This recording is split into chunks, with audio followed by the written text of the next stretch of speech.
चलते हैं next topic पे, political radicalism and economic crisis. अब जब वॉर तो हो गई, रिसोर्सेज तो ड्रेन हो गए और जर्मनी पे पेनल्टी भी लग गई, यानी कि जर्मनी पे वॉर गिल्ट कॉज लगाया गया। ठीक है, तो अब क्या है इसका आगे का हम पढ़ते हैं। The Weimar Republic birth coincided with the revolutionary uprising. तो वीमर रिपब्लिक जो थी, ठीक है, कोइंसाइडेड विद द रिवॉल्यूशनरी जो अपराइजिंग हो रही थी, रिवॉल्यूशनरी मतलब लोग बाग जो रिवॉल्यूशन कर रहे थे, of the Spartacist League on the pattern of, ये भी आपका इंपॉर्टेंट है, ये आप अच्छे से पढ़िएगा, on the pattern of the Bolshevik revolution. Bolshevik जो रिवॉल्यूशन हुआ था इन रशिया, ठीक है, वो पैटर्न को यहाँ पे फॉलो कर रहे हैं वो। एंड दे क्रैश्ड व्हाट, उन्होंने क्या किया था, what they did, they crashed the uprising with the help, और उन्होंने इस अपराइजिंग को, जो ये रिवॉल्यूशन हुआ था, जो ये भड़क रहे थे लोग, इसको क्रश कर दिया था uprising with the help of war veterans organisation. ठीक है, जो भी वॉर वेटरन्स ऑर्गेनाइजेशन थे उनकी हेल्प से उनको सप्रेस कर देता। ठीक है, जिनको हम बोल सकते हैं called the free corps, right, free corps भी बोला जाता है उनको, राइट। अब कम्युनिस्ट और जो सोशलिस्ट थे, ठीक है, ये आपने अच्छे से मींस पढ़ा होगा क्योंकि आपका ये पूरा एक चैप्टर है रशियन रिवॉल्यूशन। सो कम्युनिस्ट और जो सोशलिस्ट थे वो एनिमीज बन गए थे। ठीक है, अब यहाँ पे हम बात करते हैं पॉलिटिकल रेडिकलिज्म जो था वो हाइटेंड हो रहा था बाय द इकोनॉमिक क्राइसिस, क्योंकि पॉलिटिक्स इतनी इनस्टेबल हो रही थी, क्योंकि क्या था, इकोनॉमिक क्राइसिस की वजह से जो भी पॉलिटिक्स थी वो डावाडोल हो रही थी, इनस्टेबिलिटी आ गई थी। ठीक है, of 1923। So Germany refuse to pay. अब इतनी ज्यादा इकोनॉमिक क्राइसिस थी, पॉलिटिकल क्राइसिस थी, पॉलिटिकल रेडिकलिज्म था कि जर्मनी ने मना कर दिया कि हम पे नहीं करेंगे। And the French occupied it's leading, और फ्रांस ने क्या किया, फ्रेंच जो थे उन्होंने जो इसका लीडिंग इंडस्ट्रियल एरिया था रार, वो जिसमें टू क्लेम देयर कोल को क्लेम करने के लिए उन्होंने वो ऑक्यूपाई कर लिया, क्योंकि जर्मनी ने मना किया कि वो अब पे नहीं कर सकते, क्योंकि बहुत ज्यादा इनस्टेबिलिटी थी। वीमर जो रिपब्लिक थी वो भी कुछ नहीं कर पा रही थी। तो the image of Germans carrying cartloads of currency notes to buy a loaf of bread, एक पीस ब्रेड का लेने के लिए वो बड़े बड़े बैग भर के करेंसीज को लेके जा रहे हैं, यानी कि जर्मनी की जो करेंसी थी, इतनी ज्यादा नोट प्रिंटिंग हुई कि जो जर्मनी की करेंसी थी उसकी वैल्यू जो थी वो बिल्कुल डाउन हो गई। ठीक है, जैसे डॉलर और रुपये में चलता है, आप देखते हैं शेयर मार्केट, तो ठीक है, और widely publicise evoking world wide sympathy.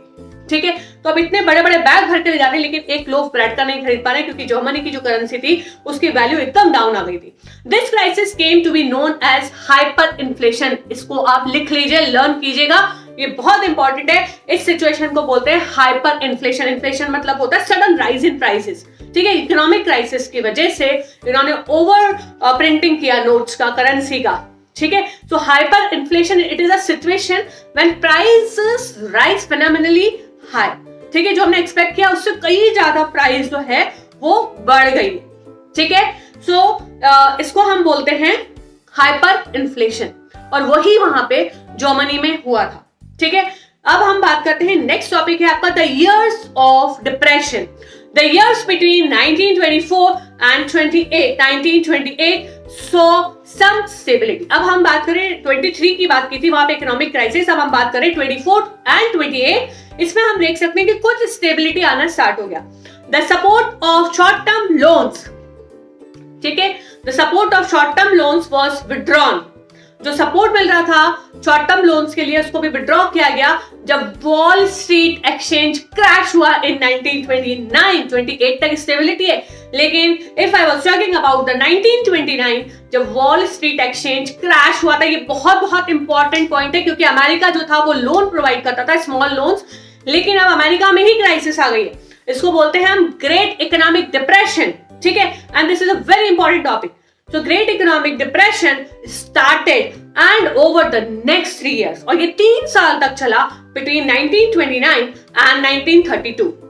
So and the national income, जो national income थी of the USA fell by half. जो नेशनल इनकम आपको पता है ना, कंट्री की जो टोटल इनकम होती है वो गिर के कितनी रह गई थी, हाफ रह गई थी, 50% रह गई थी, क्योंकि इतना ज्यादा जो वॉल स्ट्रीट एक्सचेंज था वो क्रैश हो गया था, सब लोगों ने शेयर मार्केट से अपना पैसा निकाल लिया था। The economy of Germany was the worst hit.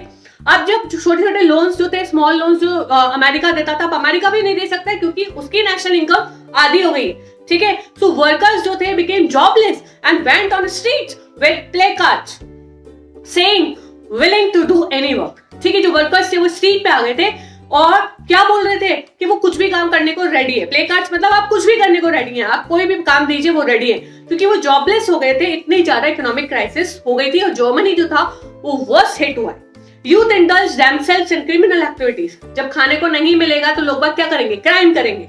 So youth क्या कर रहे थे, अपने आप को क्राइम क्रिमिनल एक्टिविटीज में इंडल्ज कर रहे थे, इन्वॉल्व कर रहे थे। The middle class and small businessman, जो मिडिल क्लास के लोग थे और जो स्मॉल बिजनेसमैन थे, were filled with the fear of, उनके मन में क्या था कि वो कब तक चला लेंगे, उनके पास में जो सेविंग्स है वो कब तक चलाएंगे। फियर ऑफ प्लोरोटेरिनाइजेशन, ठीक है, ये आपको लर्न करना है। इसका मतलब होता है anxiety of being reduce to the ranks. जो भी मिडिल क्लास थे, ठीक है, उनका क्या हुआ था, reduce to the ranks of the working class और अनएम्प्लॉयमेंट, या तो अनएम्प्लॉयमेंट हो रहा था या तो अनएम्प्लॉयड हो रहे थे, या फिर जो उनके रैंक्स थे, जो उनकी पोजीशन थी, उसको रिड्यूस किया जा रहा था, ठीक है। Politically also the Weimar Republic, अगर हम पॉलिटिकली बात करें तो the Weimar Republic was fragile. Fragile मतलब इनस्टेबिलिटी थी, ठीक है, बहुत ज्यादा वर्क नहीं कर रही थी। वीमर रिपब्लिक भी फेल हो गई थी क्योंकि अब था ही नहीं उनके पास भी कुछ, तो वो क्या करेंगे, ठीक है। The Weimar constitution due to some inherent, जो वीमर कॉन्स्टिट्यूशन बनाया गया था, ठीक है, due to some inherent defects made it unstable, ठीक है। उसके अंदर जो इनहेरेंट डिफेक्ट्स थे उससे अनस्टेबल वो किया गया, घोषित किया गया, and vulnerable to the dictatorship. और ये अब कोशिश की गई कि भाई कोई आके जर्मनी को टेक ओवर करे, कोई आके जर्मनी की पोजीशन को संभाले, क्योंकि इतनी ज्यादा इकोनॉमिक क्राइसिस थी और जर्मनी जो था वो हिट हुआ था। वन इनहेरेंट डिफेक्ट जो था वो था प्रोपोर्शनल रिप्रेजेंटेशन। एक जो, अगर हम वीमर कॉन्स्टिट्यूशन की बात करें, वीमर रिपब्लिक की बात करें, तो जो मेन डिफेक्ट था वो था प्रोपोर्शनल रिप्रेजेंटेशन, ठीक है।